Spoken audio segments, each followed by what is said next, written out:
কিন্তু তারপরও প্রেগনেন্সি এবং বিভিন্ন কারণে, সামাজিক কারণে মেয়েদেরকে বরাবরই আলাদা করে রাখা হয়, যে ও মেয়ে তার উপরে প্রেগনেন্ট, ওরে বাপরে।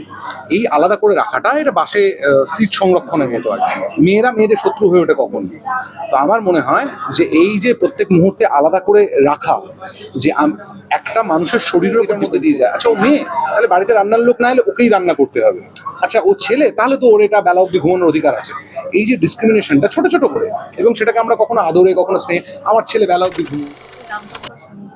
আমার নিব্বা নিব্বি নামটা এই কারণে মাথায় আসে কারণ আমি আলোককে যেভাবে দেখেছি, আলোকের বন্ধু বান্ধবদের যেভাবে দেখেছি, যদিও ইকোনমিক্যাল এবং সোশ্যাল কালচার ক্লাসের দিক থেকেই চরিত্র দুটো আলোকের বন্ধুদের ইকোনমিক্যাল এবং সোশ্যাল ক্লাসের মধ্যে পড়ে না, বাট আমার মনে হয় এই জেনারেশনকে যেভাবে প্রেজেন্ট করা হয়, নর্মালি কি হয় যখন নতুন কিছু আসে আমরা সেটা নেগেটিভ দিকগুলো নিয়ে আগে কথা বলি। এই জেনারেশনের এই অরা ক্লিনজিং, ফান, এগুলো নিয়ে খুবই ইয়ার্কি ঠাট্টা হয়, বাট আমার মনে হয় এর পেছনে আরো অনেকগুলো দিক আছে এই জেনারেশনে যেগুলো সামনে আসা দরকার। সুতরাং ওয়াই নট, যদি ক্লিন করতেই হয় তাহলে যেটা নিয়ে সব থেকে বেশি ট্রোল হয় সেটা দিয়ে ক্লিনটা শুরু হোক। এবং নিব্বা নিব্বি immediately relatable to this time 2026।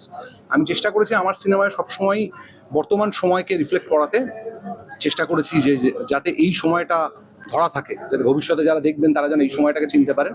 তো নিব্বা নিব্বি এই সময়ের প্রেমিক প্রেমিকা যারা এই ঝগড়া করছে আবার এই মিটিয়ে নিচ্ছে, আবার ঝগড়া করছে আবার মিটিয়ে নিচ্ছে, তাদেরকে রিফ্লেক্ট করানোর জন্য সব থেকে এক নাম ছিল বলে আমার মনে হয়।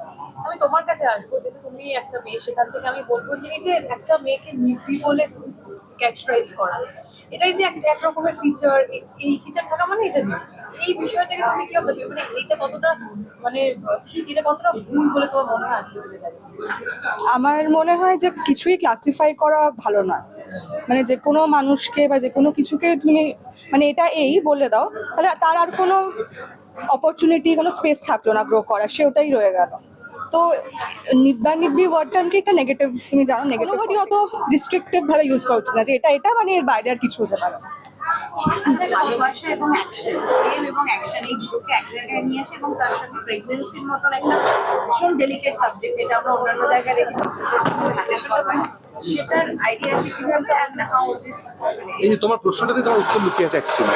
এই যে তুমি বলে ভীষণ ডেলিকেট, এই ডেলিকেট করে মেয়েদেরকে বহু জায়গায় জাস্ট মা সাজিয়ে পুজো করার অজুহাতে বহু জায়গায় বঞ্চিত করা হয়, সেই বঞ্চনার জায়গা থেকে আসে। এবং ধরো আমরা জানি যে 8 মাসের প্রেগনেন্সি নিয়ে একজন মহিলা অলিম্পিকে দৌড়েছেন, কার্গিল যুদ্ধে গেছেন, আর্চারি কম্পিটিশনে 9 মাসের প্রেগনেন্সি নিয়ে গেছেন।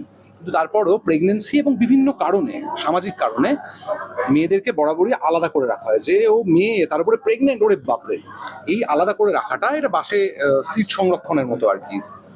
যে এই যে আলাদা করে রাখাটাই আরো বেশি করে, আমি বরাবরই তোমাদেরকে বলেছি, তোমাকেও ইনফ্যাক্ট ইন্টারভিউতে বলেছি যে মেয়েরা মেয়েদের শত্রু হয়ে ওঠে কখন।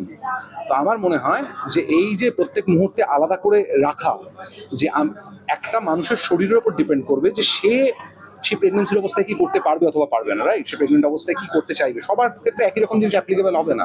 কিন্তু এই যে আলোক যে কথাটা বলছিল যে একটা কিছু ক্যাটাগরাইজ করে দেবো, যে ও প্রেগনেন্ট তার মানে সবাই প্রেগনেন্ট হলে এই সিচুয়েশনের মধ্যে দিয়ে যায়, আচ্ছা ওর অমুক হয়েছে তার মানে ও এটার মধ্যে দিয়ে যায়, আচ্ছা ও মেয়ে তাহলে বাড়িতে রান্নার লোক না এলে ওকেই রান্না করতে হবে, আচ্ছা ও ছেলে তাহলে তো ওর এটা বেলা অব্দি ঘুমানোর অধিকার আছে।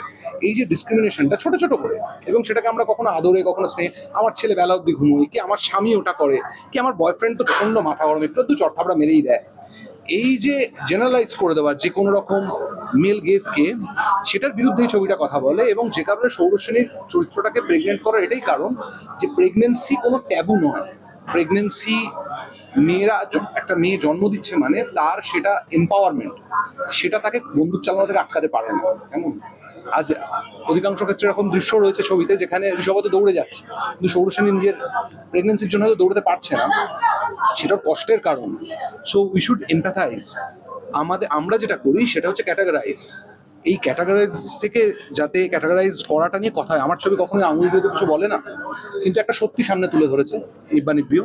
সেই সত্যিটা হচ্ছে একটাই, এই যে সেক্সিস্ট সোসাইটিতে আমরা বাস করি, যেখানে কে কীরকম ব্লাউজ পরবে তাই নিয়ে কথা হয় সোশ্যাল মিডিয়ায়, কে শাড়ির আঁচল কোথায় রাখবে তাই নিয়ে কথা হয় সোশ্যাল মিডিয়ায়। তো সেইটা নিয়ে যাতে কথা বলা বন্ধ হয়, এবং কে শাড়ির আঁচল কোথায় রাখবে, কে কিরকম ব্লাউজ পরবে, সেটা সেই ঠিক করবে, কোনো বাইরের লোক না।